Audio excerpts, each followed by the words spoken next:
Naging panauing pandangal si Senator Francis Tolentino sa pagdiriwang ng 113th birth anniversary ni Wenceslao Q. Vincents na ginanap sa provincial capital sa Daet, Camarines Norte. Pinangunahan ni Governor Ricardo Dong Padilla ang isinagawang pag-aalay ng bulaklak sa rebulto ni Bintao na nasa provincial capital ground. Matapos na itaas ang pambansang watawat, nagkaroon naman ng programa sa loob ng Camarines Norte Agro Sports Center. Ayon sa mensahe ni Senator Francis Tolentino, si Bintao ay nananatiling inspirasyon ng mga taga-Camarines Norte. Wenceslao Vincents, iniisip ko dapat ginaya ko na lang yung mga nagawa niya. Because his life story will always serve as a continuing inspiration, not just for me, para sa inyo lahat. Sabi ko kanina, si Wenceslao Vincents, nagkabugado. O nagkabugado rin ako. Medyo pare-pareha ka. Nakita ko yung gupit ni Justin Wilson. Kung ganyan yung gupit ko yung ano niya, pareho na rin kami yung gupit.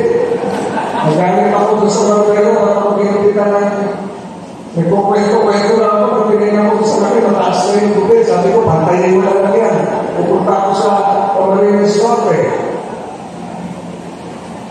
Wenceslao Vincents served the legislature at a young age. Siguro pwede ko na kopyahin lang.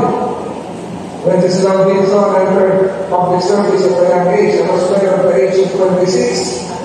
Samantala, nang matapos naman ang naturang programa sa Sports Center, ay nagtungo na sila sa Camarines Norte Provincial Hospital upang saksihan ang isasagawang groundbreaking ceremony ng itatayong 5-story building. Ayon kay Governor Padilla, madadagdagan ng 150-bed capacity ang CNPH na kalaunan na itatawaging Camarines Norte General Hospital.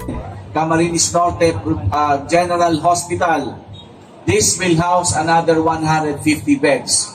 So ibig po sabihin, yung existing capacity of 150 with an additional of 150, meaning to say our general hospital will house 300 bed capacity. And also, kasabay po ng pagtatayo ng ating pong 5-story building, dyan po iha-house natin yung ating pong pinapangarap na Camarines Norte Heart Institute. Yan po ay mag-house ng cardiac cath lab.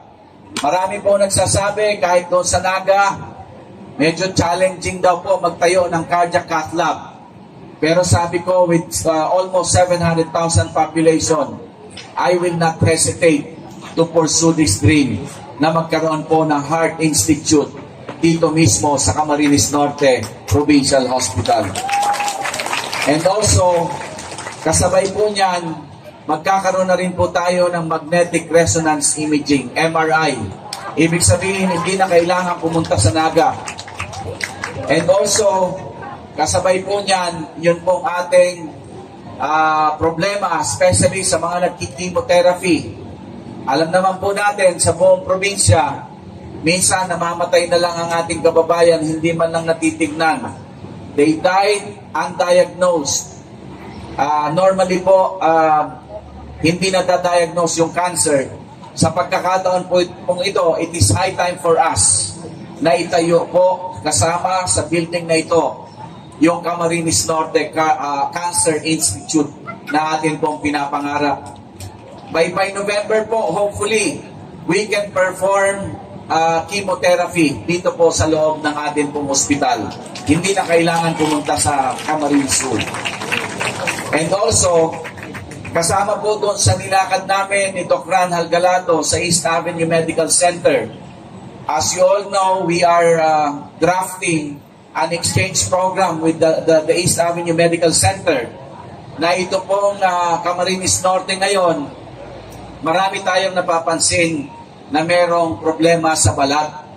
Sapagkat alam niyo po, it is a misnomer na minsan ang tingin natin kapag gusto magpatingin sa dermatologist, ang iniisip natin ay luho o gusto magpaputi o gusto magpaganda. But basically, ang problema ng Camarines Norte po, marami pong may sakit sa balat na hindi po natitignan basically for simple reason. Wala po tayong skin center. So kasama po sa programa with our collaboration with East Avenue Medical Center, magtatayo din po tayo ng skin center dito po sa loob ng ating pong provincial hospital.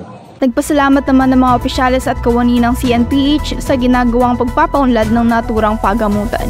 Para sa Totoo Balitang Banwaan, Rona Vega, MBTV News.